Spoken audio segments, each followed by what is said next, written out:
तिकडे पालघर मधल्या काही दिवसांपासून अवकाळी पावसानं पुन्हा जोरदार हजेरी लावली आहे। परतीच्या पावसामुळे पालघर मधल्या भात शेतीचं मोठ्या प्रमाणावर नुकसान झालंय। तयार झालेलं भाताचं पीक अस्मानी संकटामुळे जमीन दोस्त झालंय आणि त्यामुळे शेतकऱ्यांच्या हातातोंडाशी आलेला घास पावसानं हिरावून नेलाय। भात उत्पादक शेतकरी सध्या हवालदिल झालाय।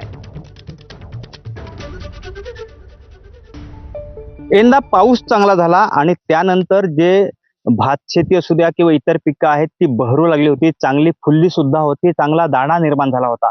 मात्र त्यानंतर जो अवकाळी सुरू झाला, ह्या अवकाळीमुळे पूर्ण ह्या पिकांचं नुकसान आहे ते झालं। मी सध्या आपण बघू शकतो ह्या भाताच्या शेतांमध्ये आहे। आपण बघाल तर अक्षरशः या भातांना जे मोड आहेत, अगदी दाण्यामधून जे मोड आहेत ते आलेले आहेत आणि आपण चहूकडे असं पाहायला गेलं तर बघाल तर सगळीकडे हे भात पीक आहे ते खाली पडलेलं आहे, अगदी झोपून गेलेलं आहे आणि चहूकडे बघाल तर सगळीकडे आपल्याला इकडे भात शेती दिसते।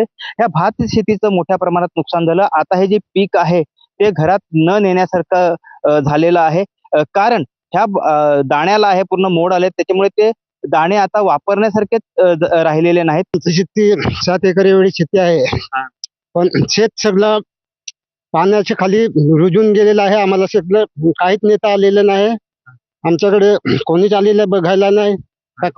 कुठलाच माणूस अधिकारी, कुठलाच ग्रामसेवक कोणीच नाही आले कुठे।